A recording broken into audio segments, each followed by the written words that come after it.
Bismillahirrahmanirrahim. Assalamualaikum warahmatullahi wabarakatuh. Perkenalkan, nama saya Yeni Rahmawati dengan NIM 20011097. Di sini saya akan membuat video rangkuman materi untuk ujian akhir semester mata kuliah filsafat. Pengantar filsafat. Filsafat merupakan sebuah studi yang membahas segala fenomena yang ada di dalam kehidupan dan pemikiran manusia secara kritis dan skeptis dengan mengalami sebab-sebab terdalam, lalu dijabarkan secara teoritis dan mendasar.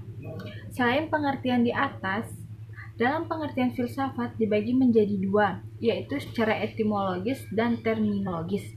Secara etimologis, istilah filsafat berasal dari bahasa Arab, yaitu filsafah, atau juga dari bahasa Yunani, yaitu philosophia, yang terdiri dari kata philian yang berarti cinta dan sophia yang berarti kebijaksanaan.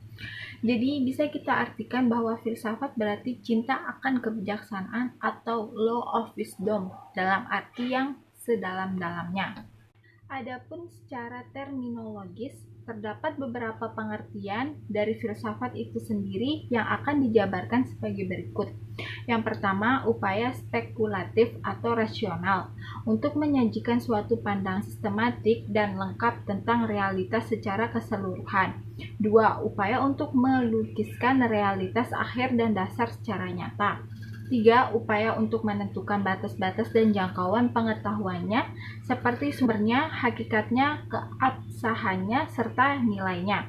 Yang keempat, penyelidikan kritis atas pengandaian-pengandaian dan pernyataan-pernyataan yang diajukan oleh berbagai bidang ilmu pengetahuan. Yang kelima, disiplin ilmu yang berupaya untuk membantu kita melihat apa yang kita katakan dan untuk mengatakan apa yang kita lihat.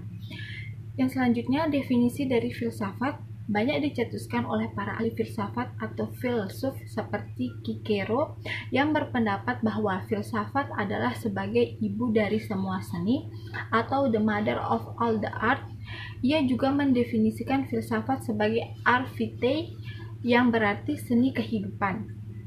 Ciri-ciri filsafat yang pertama, universal atau menyeluruh, yaitu pemikiran yang luas dan tidak aspek tertentu saja. Yang kedua, radikal atau mendasar, yaitu pemikiran yang dalam sampai kepada hasil yang fundamental dan esensial. Yang ketiga, sistematis, yaitu mengikuti pola dan metode berpikir yang runtun dan logis meskipun spekulatif. Adapun cabang-cabang filsafat, dalam filsafat dikenal cabang-cabang filsafat diantaranya logika, epistemologi, etika, estetika, dan metafisika. Fungsi filsafat adalah kreatif atau menetapkan nilai, menetapkan tujuan, menetapkan arah, dan menuntun pada jalan baru. Filsafat hendaknya mengilhamkan keyakinan kepada kita untuk menopang dunia baru, mencetak manusia-manusia yang menjadikan penggolongan-penggolongan berdasarkan nation, ras, keyakinan, keagamaan mengabdi kepada cita mulia kemanusiaan. Kegunaan filsafat, belajar filsafat akan memberikan dasar-dasar semua bidang kajian pengetahuan, memberikan pandangan yang sinestis atau pemahaman atas hakikat kesatuan semua pengetahuan dan kehidupan manusia lebih dipimpin oleh pengetahuan yang baik. Hakikat manusia adalah sebagai gagasan atau konsep yang mendasari manusia dan eksistensinya di dunia. Eksistensinya berhubungan dengan masa lalunya untuk menjangkau masa depan untuk mencapai tujuan dalam hidupnya. Manusia berada dalam perjalanan hidup, berkembang dan mengembangkan diri, namun manusia di sini belum tuntas mewujudkan dirinya sebagai manusia. Pendidikan pada dasarnya adalah upaya untuk kemanusiaan manusianya. Manusia sudah dibekali sebagai potensi untuk mampu menjadi manusia. Kemampuannya itu hanya dapat dilakukan setelah kelahirannya dan perkembangannya menuju kedewasaannya dan tidak dibawa sejak kelahirannya. Hakikat manusia dari segi antropologi. Antropologi dikatakan sebagai ilmu tentang manusia. Antropologi dikatakan bahwa kebudayaan manusia berkembang dari tingkat yang paling sederhana menuju tingkat yang paling kompleks atau modern. Dan juga pada antropologi ini dikatakan apakah manusia modern dengan demikian lebih primitif? Manusia yang disebut primitif tentu tidak pernah merasa primitif dalam benak mereka. Mereka mempunyai keunikan dalam menciptakan budaya mereka sendiri. Hakikat manusia dari segi sosiologi. Hakikat manusia dari segi sosiologi ini dikatakan sebagai masyarakat yang menentukan individu. Manusia itu ada untuk masyarakat dan masyarakatlah yang menentukan segalanya. Konsep manusia dalam pandangan sosiologi ini juga dikatakan belum sepenuhnya melihat manusia sebagai makhluk yang utuh dan mandiri. Manusia sebagai makhluk pribadi tidak dapat hidup wajar kecuali dengan bersama-sama, contohnya gotong royong, jadi tidak ada lagi bertentangan antara pribadi dengan masyarakat. Hakikat manusia dari segi psikologi. Manusia itu rasional, oleh karena itu di dalam berbagai hal ia dapat menentukan nasibnya sendiri. Jadi manusia memiliki kemampuan untuk mengarahkan, mengatur, dan mengontrol dirinya sendiri. Manusia juga selalu aktif dalam upaya mencapai aktualisasi diri melalui berbagai hubungan dengan lingkungan sekitar. Manusia secara keseluruhan terus berkembang dari masa ini, masa lalu, dan masa depan. Adapun hakikat manusia dalam dimensi pendidikan. Manusia adalah makhluk individu dan dia juga makhluk sosial. Susila adalah makhluk beragama.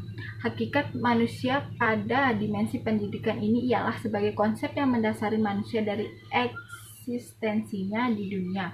Pada pendidikan, pada dasarnya adalah upaya untuk kemanusiaan manusia dan manusia sudah dibekali berbagai potensi untuk mampu menjadi manusia. Hakikat manusia dan pendidikan Islam. Islam berpandangan bahwa manusia berkaitan antara badan dan ruh. Pendidikan Islam berpandangan pada dasarnya potensi manusia itu baik dan buruknya. Manusia itu dipengaruhi oleh beberapa faktor, antara lain faktor lingkungan, keluarga, dan lain-lain. Dan pada dunia pendidikan Islam ini ada aspek-aspek yang harus dikembangkan. Contohnya aspek jasmani, orang Islam lebih cenderung memiliki fisik yang kuat dan juga sehat untuk kedepannya bisa mencari rezeki, mencari ilmu, dan juga bersyiar, karena kita sebagai manusia harus mempunyai jasmani yang sehat dan juga kuat. Kemudian aspek kedua yaitu aspek rohani. Aspek ini memiliki dimensi yang tidak baik dan juga hal yang baik. Misalnya nafsu, tidak sebagai manusia bisa mengarahkan keinginan kita sendiri. Hakikat pendidik dan peserta didik. Dalam dunia pendidikan, orang yang belajar disebut peserta didik dan orang yang mengajar disebut pendidik. Peserta didik adalah orang yang sedang berada pada fase pertumbuhan dan perkembangan baik secara fisik maupun psikis. Peserta didik cakupannya sangat luas, tidak hanya anak-anak tetapi mencakup orang dewasa, mulai dari pendidikan formal maupun non-formal. Sedangkan pendidik ialah orang yang mengajar dan mendidik peserta didik agar tercapainya perkembangan dalam berbagai aspek. Kedua istilah ini tidak dapat dipisahkan karena ada kaitan yang sangat kuat antara pendidik dan peserta didik. Dan pengetahuan didapat dari belajar dan mengajar. Pada hakikatnya pendidikan dan peserta didik adalah kunci dari sebuah pendidikan. Metode pendidikan Islam. Pendidikan dikatakan sebagai modal dasar suatu bangsa, dan dari pendidikan inilah akan lahir manusia serta sumber daya manusia yang akan menggerakkan seluruh roda peradaban. Maka dari itu pendidikan merupakan satu hal yang sangat fundamental, dan untuk memperkuat sektor pendidikan diharuskan adanya komponen dari sebuah aspek pendidikan yang unggul, dan dalam pendidikan Islam atau tarbiyah Islamiyah, metode pendidikan Islam ini mendapat perhatian yang besar. Al-Quran sebagai sumber ajaran agama Islam berisi prinsip-prinsip dan petunjuk yang dapat diinterpretasikan menjadi konsep-konsep tentang metode. Kemudian mengajarkan tilawatil ayat, baik ayat-ayat Qur'aniyah dan ayat-ayat kauniyah. Kemudian taklim, yaitu mengajarkan isi Al-Quran. Hakikat kurikulum adalah acuan sebuah lembaga untuk membentuk citra dan aturan sekolah untuk mewujudkan cita-cita dan tujuan yang telah dirancang. Pada dasarnya sebuah kurikulum dibentuk dan dirancang agar mampu mewujudkan anak didik yang membuat semua aspek, baik aspek kognitif, efektif maupun psikomotorik. Fungsi kurikulum bagi murid atau peserta didik sebagai sarana dalam mengukur kemampuan diri dan konsumsi pendidikan, berkaitan dengan pencapaian target yang membuat siswa menjadi mudah memahami berbagai materi. serta mampu melaksanakan proses pembelajaran setiap harinya dengan mudah. Kurikulum dan evaluasi pendidikan. Kurikulum adalah sebuah perangkat rencana dan pengaturan tentang tujuan, isi, dan bahan pelajaran serta penggunaannya sebagai pedoman diselenggarakannya proses belajar dengan tujuan tertentu. Kemudian evaluasi ini adalah sebuah proses mulai dari perencanaan, memperoleh, dan menyediakan informasi yang sangat diperlukan agar tercapainya suatu alternatif penyelesaian. Yang terakhir, pendidikan Islam menurut Al-Ghazali. Menurut Al-Ghazali, pendidikan Islam yaitu pendidikan yang berupaya untuk pembentukan insan paripurna, baik di dunia maupun di akhirat.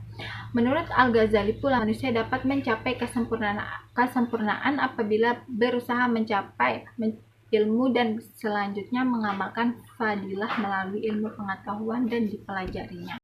Sekian video dari saya, kurang lebihnya mohon maaf. Wabillahi taufiq wal hidayah. Wassalamualaikum warahmatullahi wabarakatuh.